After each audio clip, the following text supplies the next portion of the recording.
আজকের গল্প শেষ ঠিকানা।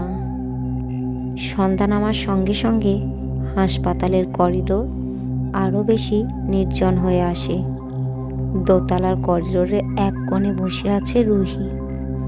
তার চোখ ফাঁকা, ক্লান্ত, শূন্যতার এক গভীর সাগরে ডুবে গেছে যেন। হাসপাতালের সাদা আলো তার ম্লান মুখের উপর পড়ে আরও ভৌতিক করে তুলেছে তাকে। মাত্র এক সপ্তাহ আগেই এখানে ভর্তি হয়েছিল তার ছোট ভাই রিয়াদ। একটা কঠিন রোগে ভুগছিল সে। ডাক্তাররা জানিয়ে দিয়েছিল বাঁচার সম্ভাবনা খুবই কম। রুহির বাবা মা কয়েক বছর আগেই সড়ক দুর্ঘটনায় মারা গিয়েছিল, আর রিয়াদ ছিল তার একমাত্র পরিবার। গতকাল রাতেই রিয়াদ চলে গেছে। হাসপাতালের বিছানায় শুয়ে শুয়ে শেষ নিঃশ্বাস ত্যাগ করেছিল। সে সময় রুহি তার হাত ধরে বসেছিল, কিন্তু কিছুই করতে পারেনি। ডাক্তাররা মৃত ঘোষণা করার পর সবাই ধীরে ধীরে সরে গেল, কিন্তু রুহির ভেতরে যেন ঝড় বয়ে যাচ্ছিল। সারাদিন হাসপাতালের বিভিন্ন করিডোরে ঘুরে সে বেরিয়েছে, কিন্তু কোথাও যেন ঠিক থাকতে পারছে না। তার মনে হচ্ছে এই হাসপাতালের প্রতিটি দেওয়ালে, প্রতিটি করিডোরে, প্রতিটি কক্ষে রিয়াদের স্মৃতি আটকে আছে। তার ছোট ভাইয়ের হাসি, কষ্টে মুখ বিকৃত করা চেহারা, শেষ মুহূর্তে অসহায়ভাবে তার হাত চেপে ধরা, সব যেন সেই শীতল হাসপাতালের দেওয়ালে লেখা হয়ে গেছে। রুহি জানে তার জীবনে আর কিছুই অবশিষ্ট নেই।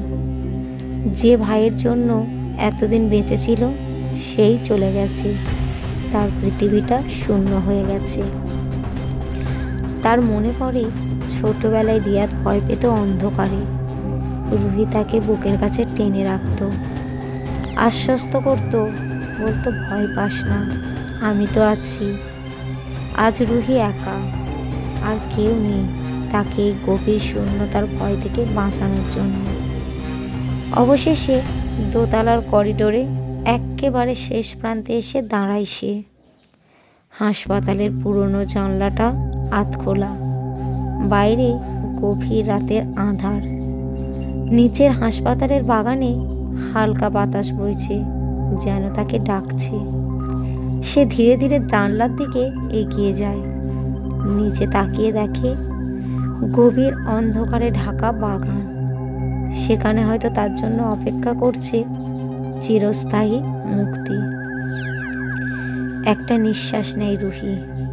তারপর একটা বিকট শব্দ ছড়িয়ে পড়ে হাসপাতালের নীরব রাতের বাতাসে।